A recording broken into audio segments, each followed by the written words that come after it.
Olá, você está acompanhando as atividades do Fornecer e do Congresso da Indústria de Cerâmica de Revestimento, evento organizado pela Aspacer.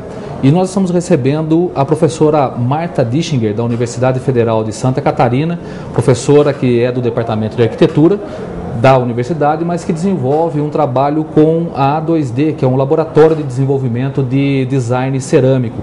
Professora que é doutora na área de desenho universal, e seja muito bem-vinda, professora, e eu começo perguntando para a senhora, o que é exatamente esse desenho universal? O desenho universal é uma área, abrange várias áreas, né? Desde a arquitetura, desde o espaço público até o desenho de objetos. Mas são espaços e objetos que são desenhados, pensados para que sejam utilizados por todas as pessoas. E isso inclui as pessoas com algum tipo de deficiência. Então, não é a ideia que ele seja utilizado por todos, considerando as dificuldades que a pessoa tem, né? Diferentes habilidades ele pode ser usado. Um exemplo disso pode ser, por exemplo, o mais simples, né? Uma rampa. Então, se você não consegue subir uma escada, você usa uma muleta, cadeirante, se você tem uma rampa, um elevador, você consegue fazer a mesma ação.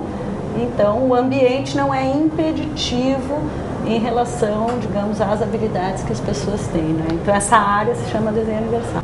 Aliás, o tema da palestra da senhora, pisos cerâmicos táteis para acessibilidade, diz respeito à produção de material para portadores de deficiência. Isso. Não, os pisos táteis, né, são pisos que têm um relevo diferenciado, às vezes eles têm contraste de cor, então eles são percebidos através do tato e também às vezes através do som pelas pessoas que têm algum tipo de deficiência visual. Isso inclui pessoas que enxergam muito mal e pessoas que são cegas, né? Então, e aí tem vários tipos de piso, né? A gente basicamente tem 3 funções que eles cumprem, que é avisar da presença de perigos, então antes de uma escada, numa plataforma de metrô, e para avisar também de rotas seguras, que aí são os pisos direcionais, geralmente tem umas ranhuras longitudinais e a pessoa segue o caminho. E uma outra função é ao longo de uma rota, seria uma rota segura, não é? Por exemplo, do ônibus até, digamos, a esquina do cruzamento. Então, se eu tenho mudanças de direção, eu tenho que avisar de que existe uma mudança no percurso. Então, seria a terceira função dos pisos táteis, né? Agora, hoje a senhora esteve falando com o pessoal da indústria cerâmica. Isso. Existe alguma vantagem especificamente do piso cerâmico em relação a essa acessibilidade? Existe uma variedade de materiais nessa área, não é, que podem ser utilizados. Então a gente tem em ambientes urbanos, muitas vezes no Brasil, pisos de concreto ou ladrilho hidráulico. E em ambientes de reforma a gente pode ter pisos emborrachados ou pisos poliméricos. A vantagem do piso cerâmico seria na construção de novos lugares para atender a nova legislação brasileira, que obriga que todo o ambiente de uso público seja acessível a pessoas com deficiência. Aliás, a legislação que já deveria estar cumprida, não é? A gente está atrasado em relação ao cumprimento da lei.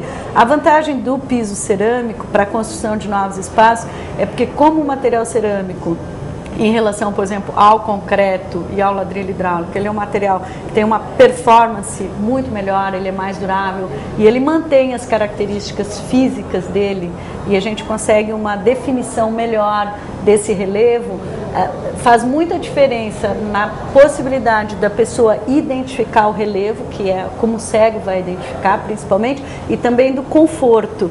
Porque no desenho desse tipo de peça, milímetros, digamos, vão fazer a diferença entre uma peça mais confortável ou com uma melhor detectabilidade, né? E também vão fazer a diferença em relação à manutenção das das características físicas daquela peça. Então, o que acontece, por exemplo, com peças, às vezes que estão no espaço urbano, elas passa um caminhão por cima e ela perde as características dela, ela quebra ou ela se deteriora e aí ela perde as condições de ser reconhecida. E é muito importante o reconhecimento da peça, né? Que é como uma linguagem, é um código. É um código. A gente percebeu na palestra da senhora uma recepção muito boa das pessoas que trabalham com o piso cerâmico.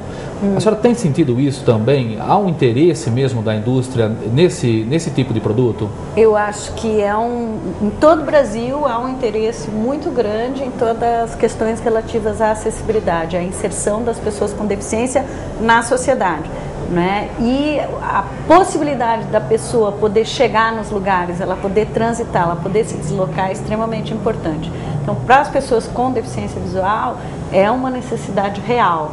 Né? Aumenta a segurança da pessoa, então é um nicho de mercado bastante importante, até porque como existe a norma torna obrigatória a observância da lei, é uma tendência inevitável. É uma coisa que já deveria estar acontecendo, a gente observa cada vez mais em espaços urbanos, nos bancos, as escolas estão se adaptando, né? Então, e há uma, digamos, me parece, é uma relativa falta de oferta de mercado, de produtos diferenciados, para que tanto arquitetos, engenheiros ou designers possam escolher, não é, esses produtos. Então há uma demanda talvez contida.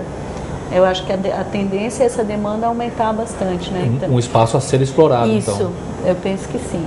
Tá bom. Acredito que sim. Eu agradeço bastante a senhora, a professora Marta Dischinger, da Universidade Federal de Santa Catarina, ela que é do Departamento de Arquitetura e atua também desenvolvendo pesquisas no Laboratório de Desenvolvimento de Design Cerâmico.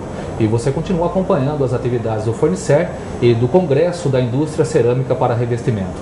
Até já!